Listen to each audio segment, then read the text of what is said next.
Hey, I'm Nick Palmisano. And I'm Matt Finney, and I just did one half of my entire part of the show, and Nick didn't press record. And this is the Bad News Network.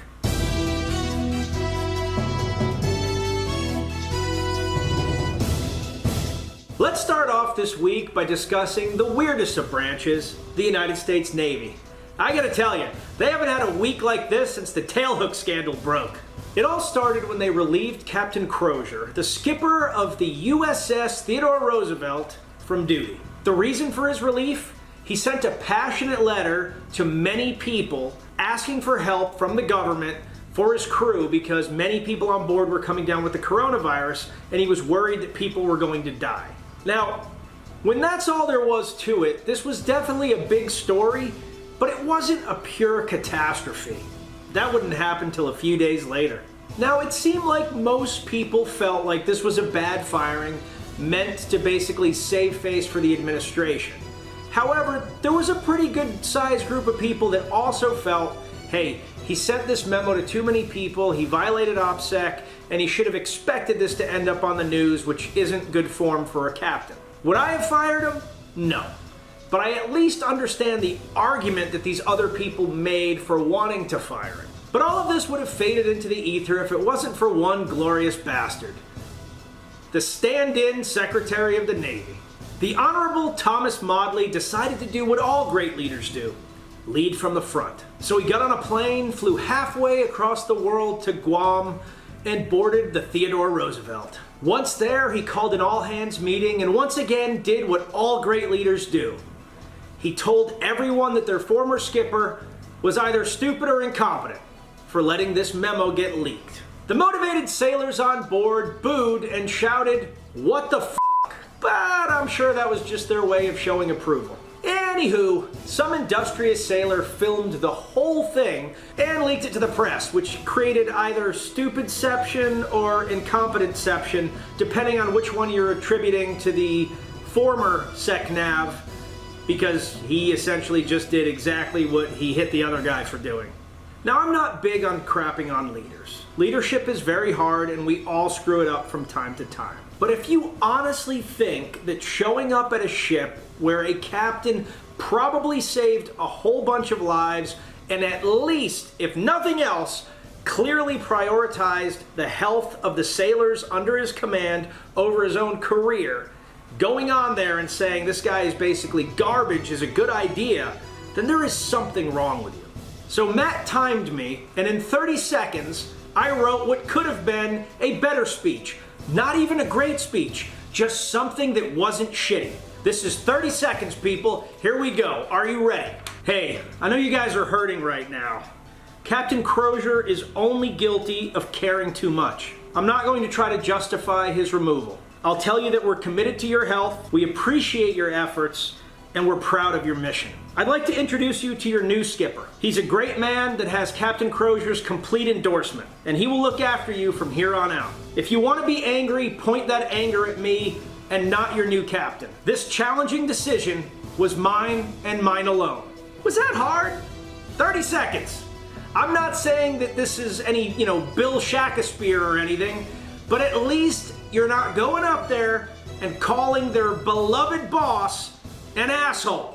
Anyway, everyone now, including the people that previously were on the SecNav side, now think the guy is a douche canoe that could never win an academic decathlon if the topic was business ethics. With all of the hate growing, Modly decided to resign. President Trump, when asked about the incident, decided to keep it all classy, saying, "I don't even know him at all." The Wisconsin primaries took place at 5 locations from what was originally supposed to be 180, kind of making social distancing really difficult, creating long lines and large crowds.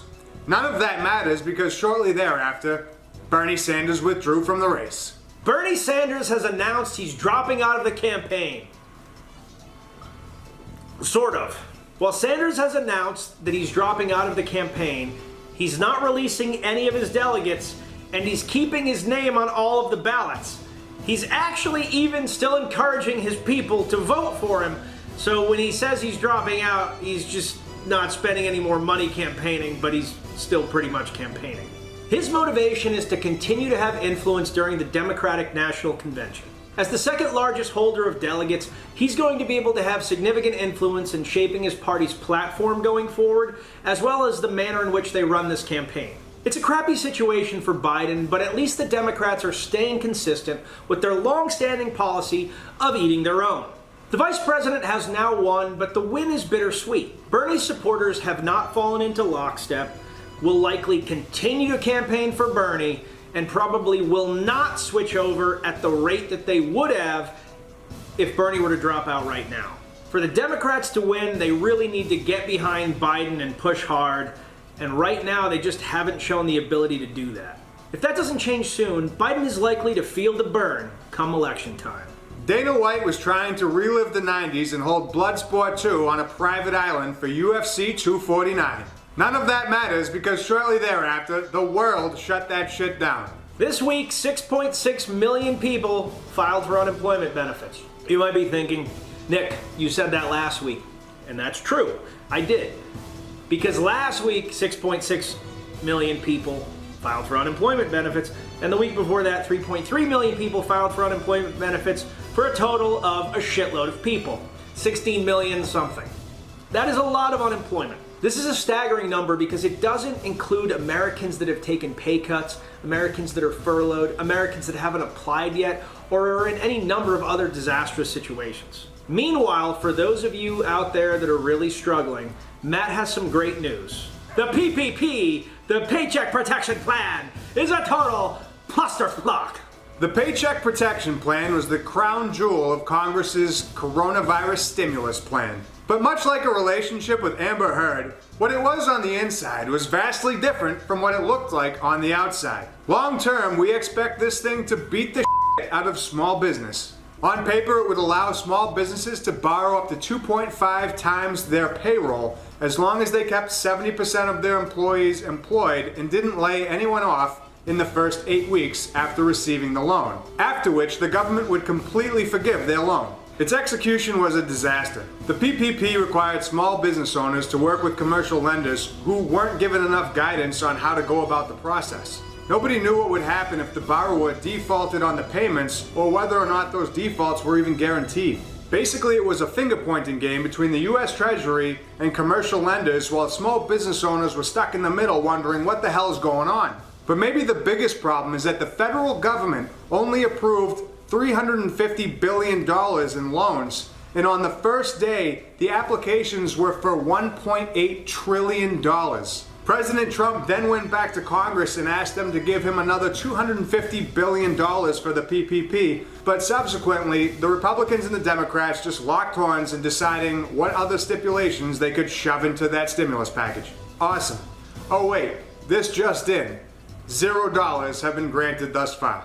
Over the last 13 years, Ocean Park, a Hong Kong zoo, has attempted to mate two pandas, Ying Ying and Li Li. Up until now, their attempts have been unsuccessful. However, during the global pandemic, foot traffic in the Hong Kong zoo has approached zero. And with the added privacy, they decided to get it on! There's no word yet as to whether or not the mating will generate a successful pregnancy. However, it makes sense that pandas can only mate during a pandemic. During the global pandemic, billionaires around the world have been making moves to help us all out. Jeff Bezos has donated $100 million to helping to feed America. Bill Gates has reportedly spent billions in building 7 factories hell-bent on finding a coronavirus cure. And the latest billionaire move?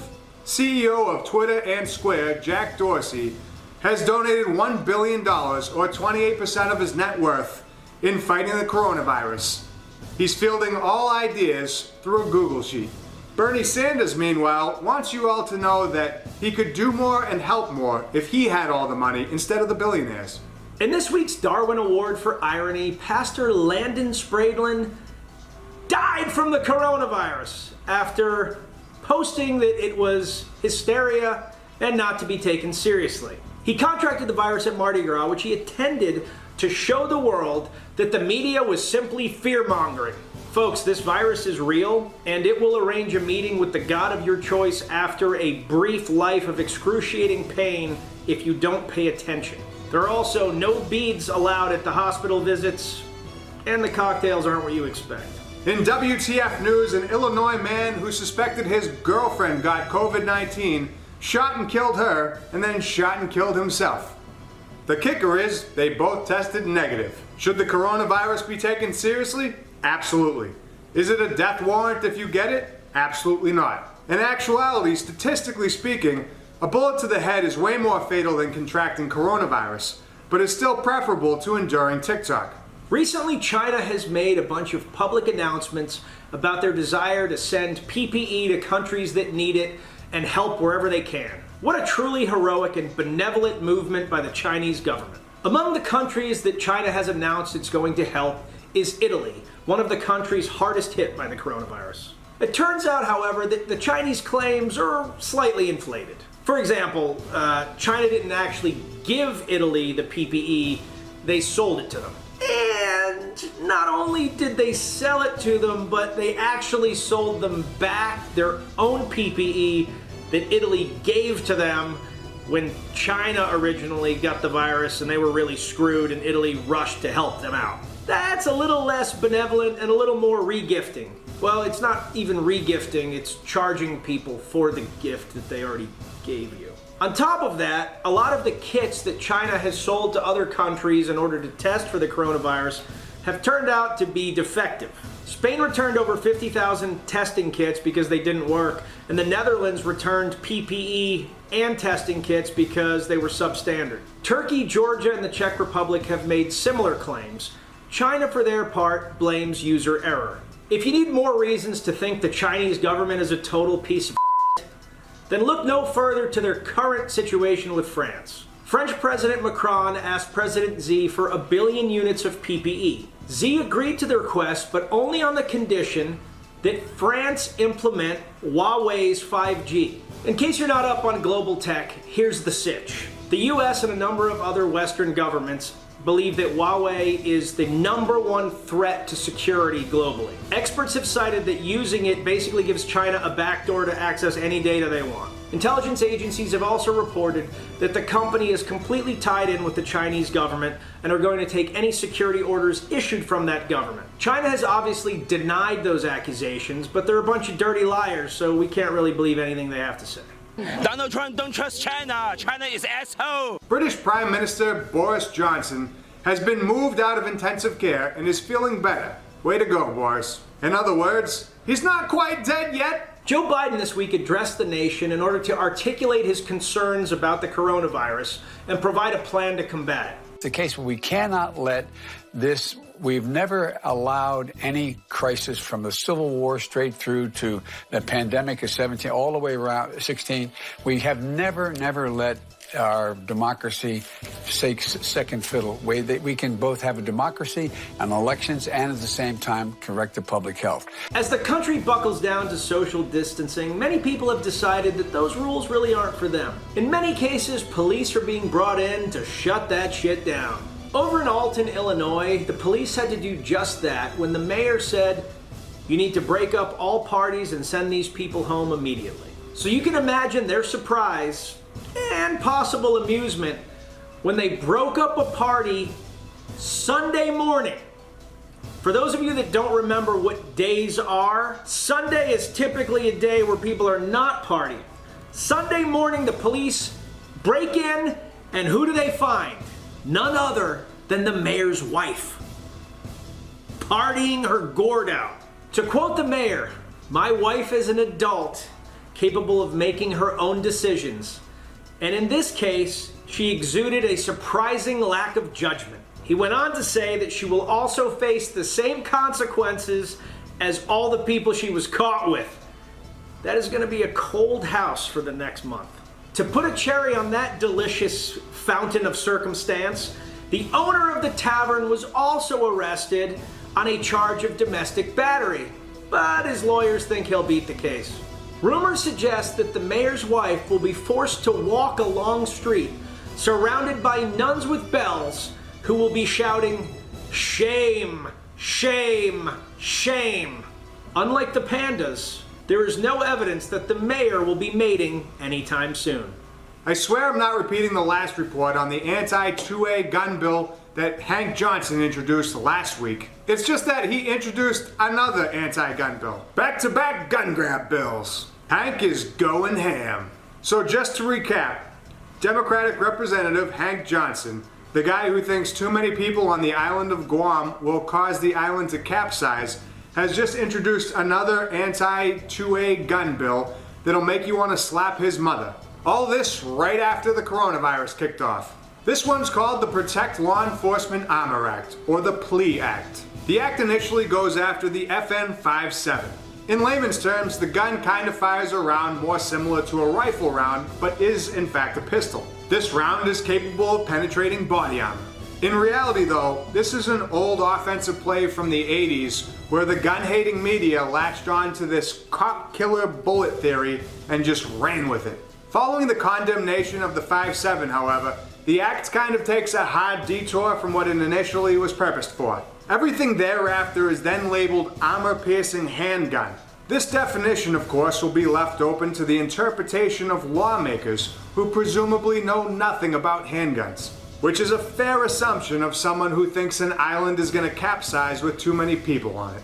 The Queen of England gave a speech to the nation this week, and Suze, who is British, wrote this report. Now, I'm not saying that it's biased, but I will read the report word for word. Queen Elizabeth II addressed the British nation this week with a speech that will go down in history for its stirring and inspirational morale boost that resonated not just with the UK, but worldwide, and planted her firmly at the top of the best world leaders ever. She skillfully balanced an empathetic, we're all in this together sentiment with a stop being a selfish twat and stay indoors veiled threat. Nicely done, Mum. While we've all faced challenges before, this one is different, she continued. This time we'll join with all nations across the globe in a common endeavor. Using the great advances of science and our instinctive passion to heal, we will succeed. And that success will belong to every one of us. The Queen, who is now 93, has lived through many impactful war events, including serving in World War II. She ended her speech with, "We should take comfort that while we may have more still to endure, better days will return. We will be with our friends again, and we will be with our families again. We will meet again." As a side note, "We Will Meet Again" being a nod to the World War II British morale song, "We Will Meet Again," by Dame Verna Lynn, still kicking at 103 years old. Huzzah! This week, a fire destroyed over 3,500 rental cars in Florida.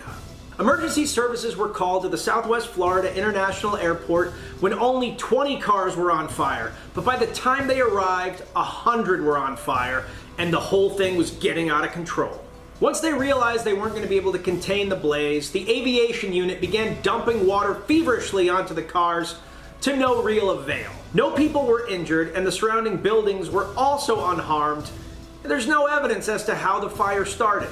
While they've yet to prove exactly what started the blaze, police believe it came down to a 24-hour fire sale. For those of you looking for some matte black vehicles with smoked out windows, do I have a deal for you. Convicted former drug company CEO Martin Shkreli has asked for leave from prison so that he can pursue a vaccine for the coronavirus. You may remember him as the guy who purchased a life-saving vaccine from another company and then upped its price by 700%. He was arrested in 2018 for 2 counts of securities fraud and 1 count of conspiracy to commit security fraud. I don't think the judges are really going to go for the idea of early release from prison, as he really hasn't proven to be a very reliable person. Hundreds of Southwest employees have tested positive for COVID-19. What are the odds that people that have to spend hour after hour in an enclosed space with recycled air might test positive for a disease that easily moves around surfaces and air?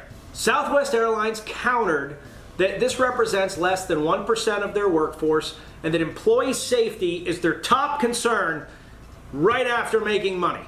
We jest. Everybody that we know in the airline industry that we've spoken to basically says Southwest is the best place to work. They've got to keep doing these jobs. We appreciate you guys. We hope everybody recovers quickly. But that was a solid joke, and we had to use it. Tom Brady admitted that he smoked weed on the Howard Stern show. Man, that guy's really fallen apart lately. And finally, in Florida woman news, hundreds of residents in Flagler County found a bunch of little Easter eggs inside their mailboxes this week. However, instead of candy, they found porn. In each of the incidents where residents were questioned, they awoke to find the flag was up on their mailbox. When they opened the mailbox, they reached in and found an egg. When they opened the egg up, they found powdered drink mix, a cracker in the shape of a fish, one sheet of toilet paper, and a crumpled up pornographic image.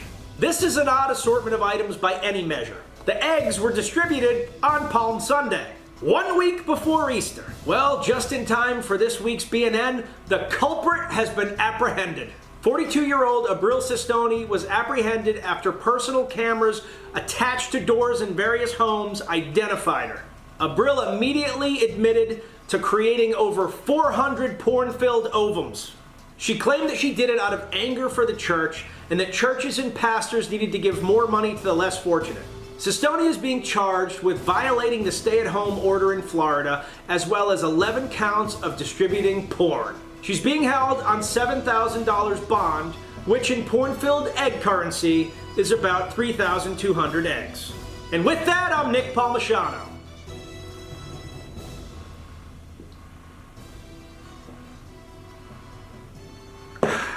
And I'm Matt Finney. And this is the Bad News Network. Our news is at least as bad as the news you're getting already, and God, I love a good quarantine.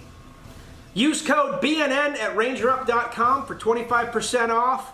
Keep on keeping on, people. And now it's time for small business shout-outs.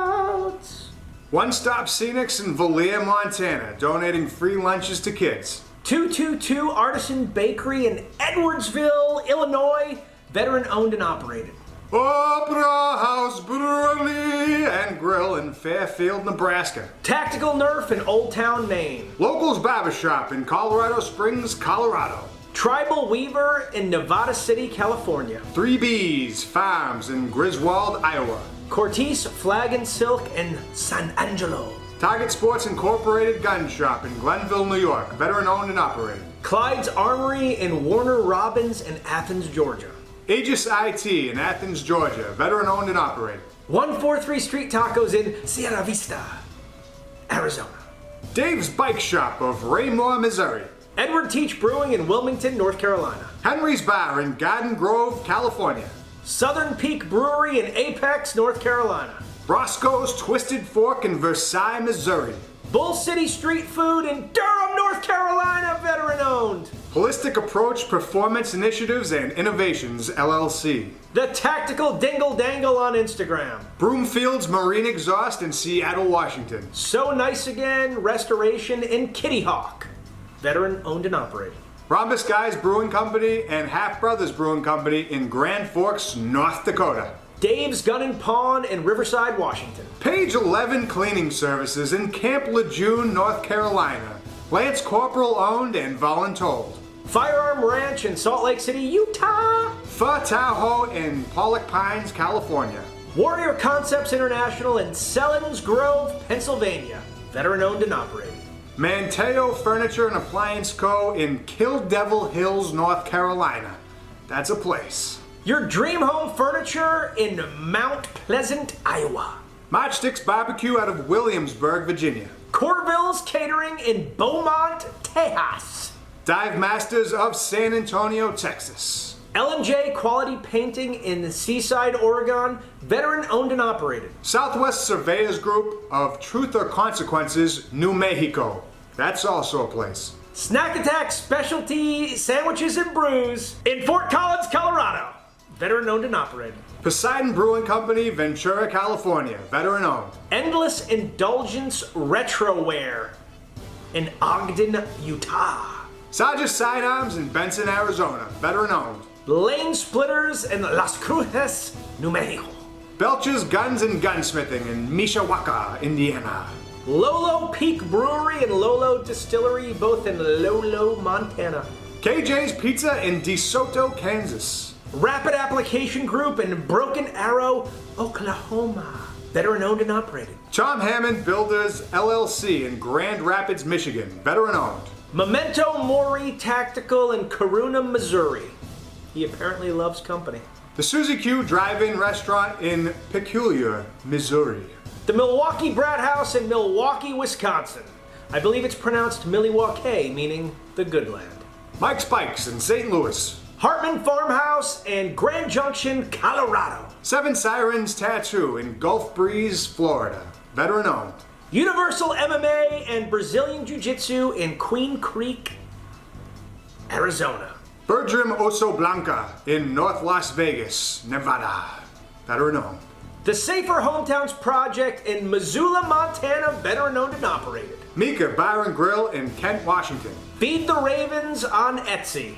That's a weird place to feed the ravens, but all right. Irish Eyes, imported Irish gifts in Fredericksburg, Virginia. Tacos and beer in Slidell, Louisiana. Boogus Sandwiches in Edmond, North Dakota. Antietam Firearms out of Funkstown, Maryland. Funkstown's where it's at. Funkstown is where it's at. The Flying Weenie in Cedar Rapids, Iowa. Ronin Leather Holsters in Duchesne, Utah. Veteran owned and operated. Prodigal Son Tattoo in Enterprise, Alabama. Veteran owned. Elite Veterans and Gamers in United, West Virginia. Veteran owned and operated. Blue Ridge Fudge Lady in Pulaski, Virginia. Veteran owned and operated. The Betterment Cleaning Service in Schaumsburg, PA. CG Construction in Dayton, Ohio. AM Writers Associates in Woodsboro, Maryland.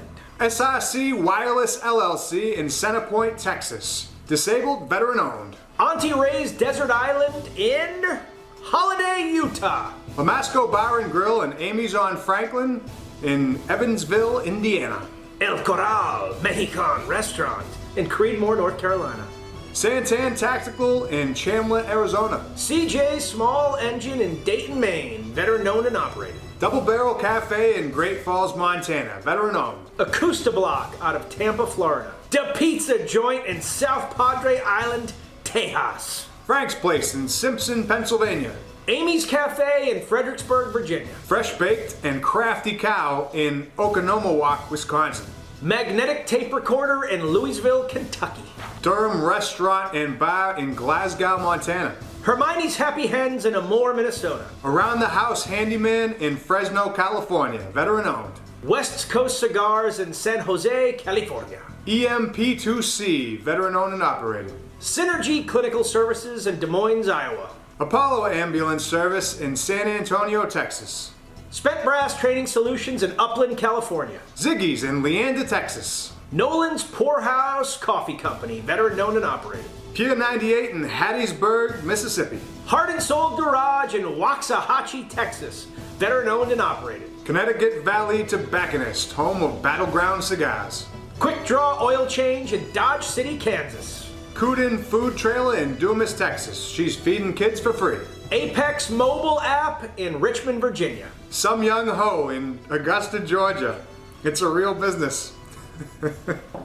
Raven Tactical Prepper Channel out of Wisconsin, veteran owned and operated. Mingle's Bar and Grill in Moscow, Idaho. The Crab Cooker in Newport Beach, California, veteran owned and operated. Canna for Life in Clarkston, Washington. LaGrange Tire in LaGrange, Texas. Miller's Auto Service and Repairs in Fruitland, Idaho. Veteran owned. Chow Osteria from Centralville, Virginia, which is currently giving free meals to local hospitals. Nick's Italian Restaurant in Pilot Point, Tejas. The home of the Tiger King. Veteran owned and operated. Ammo A through Z from Phoenix, Arizona. 1912 Brewing Company in Tucson, Arizona. Veteran owned and operated. Peter Welch's Gym in South Boston, Massachusetts. Check him out online. And that does it for the small business shout-outs. Keep leaving them in the comments and we'll keep shouting you out on BNN. If you're in the hometown of those businesses, give them some support because they support us.